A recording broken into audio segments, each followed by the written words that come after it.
السلام علیکم، کیسے ہیں آپ لوگ؟ امید ہے سب خیریت سے ہوں گے۔ میں ہوں آپ کی دوست مدیہ اور آپ دیکھ رہے ہیں آپ کا اپنا چینل مدیہ کی زبانی۔ آج میں آپ کے ساتھ لے کر آئی ہوں محبت ہو گئی ہے کا ایپیسوڈ 3۔ تو چلیں سٹارٹ کرتے ہیں۔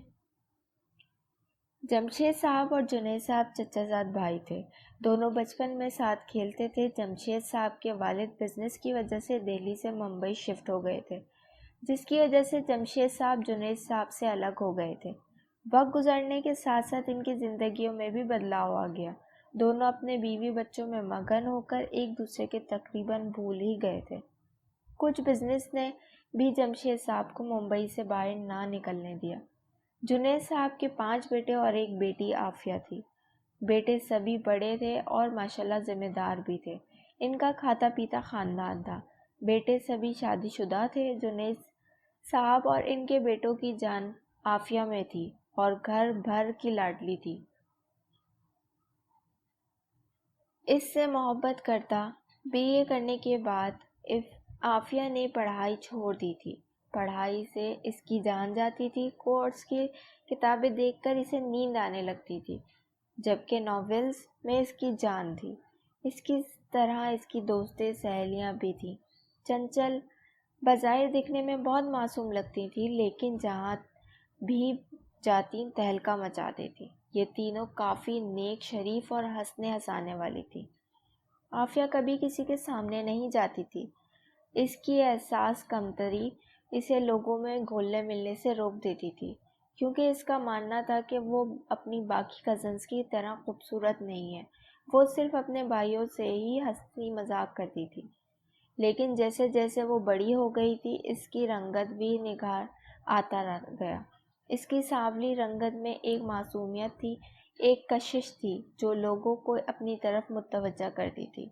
ہونٹوں پر ہمیشہ دھیمی کی مسکراہٹ رہتی تھی۔ بڑی بڑی آنکھوں میں کاجل لگائے اس لڑکی کو جو کوئی بھی دیکھتا فدا ہو جاتا۔ اس کے تایا زاد شمشیر بھائی اسے معصوم چڑیا کہتے تھے، جو ہمیشہ بولتی ہوئی ملتی، لیکن ان کی باتوں میں معصومیت ہوتی۔ جنید صاحب اپنے بچوں کی شادی کی شاپنگ کے سلسلے میں دہلی گئے تھے، جہاں ان کی ملاقات اپنے بچپن کے دوست جمشید سے ہو جاتی ہے، جن سے مل کر انہیں بے حد خوشی ہو جاتی ہے۔ باتوں باتوں میں وہ انہیں شادی میں فیملی کے ساتھ شرکت کرنے کی دعوت دیتے، جسے وہ بخوشی قبول کر لیتے۔ جمشید صاحب کی شادی ممبئی کے ایک امیر اور ماڈرن خاندان میں ہوتی تھی۔ جمشید صاحب کے 5 بیٹے تھے اور پانچوں کسی وبال سے کم نہیں ہیں۔ بڑا بیٹا اسد ان کے سب اولادوں میں سب سے الگ تھا، دیکھنے میں بھی الگ اور سوچ میں بھی بالکل منفرد۔ سرخ سفید رنگت، لمبا چوڑا، ایک الگ ہی شان کا مالک، ایک مشہور بزنس مین۔ جمشید صاحب کا سارا بزنس اسی نے ہینڈل کیا تھا۔ اس کے بعد احد اور فہد بھی اسد کے ساتھ بزنس سنبھال رہے تھے۔ کہنے کو جمشید صاحب ان تینوں اولادوں سے نے مل کر انہیں اور ان کے بزنس امپائر کو ایک شہرت عطا کی۔ پھر دائم اور سائم، جو کہ جڑواں تھے اور یونیورسٹی اسٹوڈنٹ تھے۔ اسد بظاہر سنجیدہ اور اکھڑ قسم کا تھا، لوگوں میں کم ہی گھلتا ملتا تھا، جبکہ یہ چاروں اور ہنس مکھ تھے۔ جہاں بھی ہوتے ایک طوفان برپا کر دیتے۔ دن میں نہ جانے کتنی مرتبہ ماں باپ سے ڈانٹ سنتے۔ ان کا اندازہ لگانا بھی مشکل ہے۔ نئی نعت لڑکیوں کو ساتھ افیئرز چلانا ان سب کی پسندیدہ عادت تھی۔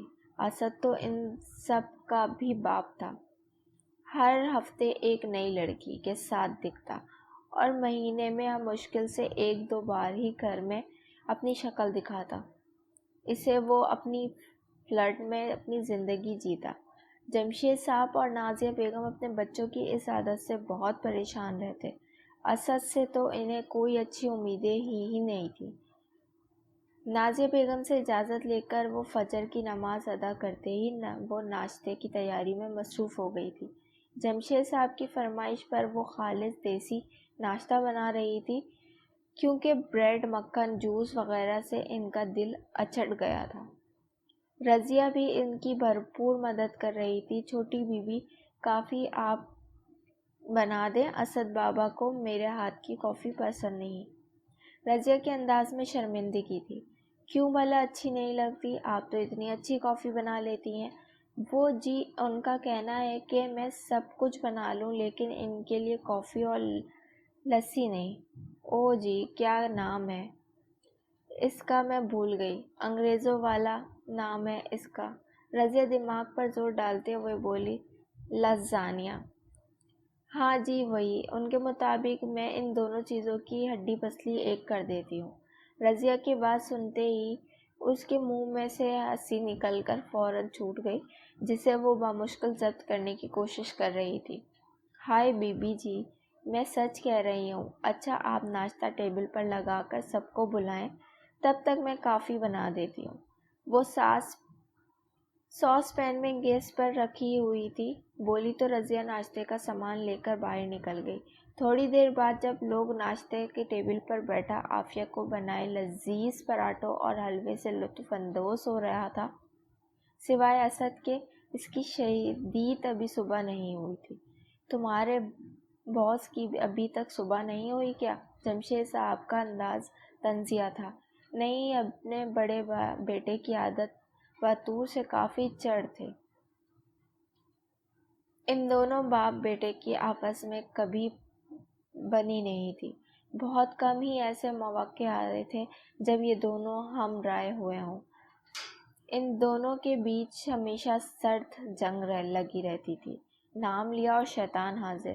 سائم کے بڑبڑاہٹ اتنی اونچی ضرور تھی کہ سب کے کانوں میں اس کی صدا اب بآسانی پہنچ گئی تھی۔ یہی وجہ تھی کہ سب کی نظریں ایک ساتھ سیڑھی کی طرف اٹھی تھیں۔ عافیہ جو خود کو ان سب سے لاتعلق بظاہر کرنے میں بمشکل کوشش کر رہی تھی لیکن اس باس کی آمد کی وجہ سے کامیاب نہ ہو پائی۔ کسی نے میرے روم میں الارم لگایا تھا۔ وہ ہوا سیدھا ڈائننگ ٹیبل پر آیا تھا۔ سرخی مائل چہرہ غصے سے لال ہو گیا تھا۔ خوبصورت چاکلیٹی براؤن بال پیشانی پر بری طرح سے بکھرے ہوئے تھے۔ خمار آلود براؤن آنکھوں میں نیند اب بھی موجود تھی۔ اس کے انداز سے صاف ظاہر تھا کہ وہ بے تحاشا غصہ میں ہے۔ مام آپ نے میرے روم میں الارم لگایا تھا؟ آپ نہ جواب نہ پا کر اس نے نازیہ بیگم کی طرف دیکھا تھا۔ نو نہیں، میں کیوں لگانے لگی تمہارے روم میں الارم؟ نازیہ بیگم جیسے نڈر ماں میں اپنے لاڈلے بیٹے کی غصے کے آگے دم سی پڑی۔ میں نے لگایا تھا الارم، دائم کی نہایت لاپرواہی سے جواب آیا تو باقی تینوں نے اس انداز میں دیکھا جیسے کہہ رہے ہیں اتنی ہمت کہاں سے آ گئی تم میں، جبکہ اسد بہت ہی خطرناک تیور لے کر اس کی طرف بڑھا تھا۔ ڈیڈ نے کہا تھا الارم لگانے کو۔ میری مجال جو شیر کے منہ میں ہاتھ ڈالوں۔ اسد کو اپنی طرف بڑھتا دیکھ کر دائم نے جلدی سے وضاحت دی تو اس نے جمشید صاحب کو دیکھا جو لاتعلق سے بیٹھے تھے، ناشتے کا مزہ لے رہے تھے۔ ڈیڈ آپ کو تو پتہ ہے مجھے الارم کی آواز سے سخت نفرت ہے۔ ہاں میں نے کہا تھا، یہ بھی کوئی طریقہ ہے؟ مہمان گھر پر ہے اور تم ہر وقت گھر سے باہر رہو۔ اگر گھر تم پر ہو تو بھی وقت پر اپنے کمرے میں قید۔ مہمانوں کو بھی وقت دو تاکہ وہ خود کو بوجھ نہ سمجھے۔ مہمان مجھ سے کیا تعلق؟ میں نے کہا تھا اسے گھر آنے کو۔ اس کی بدتمیزی پر سب نے حیرت سے اسے دیکھا جبکہ عافیہ نے شرمندگی سے سر جھکا لیا۔ اسد تم کس انداز میں بات کر رہے ہو؟ کیا بول رہے ہو؟ کچھ علم ہے بھی ہے؟ نازیہ بیگم نے غصے سے اسے ٹوکا۔ اسد بہت برداشت کر لی تمہاری بدتمیزی، سوری بولو عافیہ کو۔ ابھی اور اسی وقت سوری بولو۔ جمشید صاحب کا پارا ایک دم ہائی ہو گیا اس حد درجہ بدتمیزی پر۔ سب اپنی اپنی جگہ پر گم سم بیٹھے اسد کو دیکھ رہے تھے جبکہ وہ غصیلی نظروں سے سر جھکائے ندم سی بیٹی کو گھور رہا تھا۔ اسد سوری بولو بیٹا، نازیہ بیگم کے لہجے کے ساتھ آنکھوں میں ریکویسٹ تھی۔ سوری ایک نظر اماں کو دیکھنے کے بعد بے تاثر لہجے میں سوری الفاظ پھینک کر وہ جس طرح انداز میں آیا تھا، اس انداز میں دھپ دھپ کرتا اوپر اپنے کمرے میں روم میں گیا۔ دروازہ اتنی زور سے بند کیا کہ اس کی آواز کافی دیر تک گھر میں گونجی۔ ماحول بھی اچانک ہی خاموش ہوئی سے چھا گئی تھی۔ ٹیبل پر ہر اتنے نفس کی تھی موجودگی کی باوجود بھی صرف کانٹے چمچے کی آواز آ رہی تھی۔ ایسا لگتا تھا سب کی زبان اچانک ہی کٹ دی گئی ہے۔ وہ سر جھکائے کافی خالی کرنے کی بامشکل کوشش کر رہی تھی۔ ندامت، شرمندگی، کمتری، بے عزتی، نہ جانے کون کون سے احساسات اچانک ہی اس کے اندر سر اٹھانے لگے تھے۔ وہ ٹیبل سے اٹھ کر جانا چاہتی تھی، اس منظر سے غائب ہو جانا چاہتی تھی، وہ ان لوگوں کی نظروں سے اوجھل ہو جانا چاہتی تھی، لیکن وہ چاہ کر بھی اس خواہش کا اظہار نہیں کر سکتی تھی، پہل نہیں کر سکتی تھی، سو چپ چاپ سر جھکائے بے حس بیٹھی رہی وہیں۔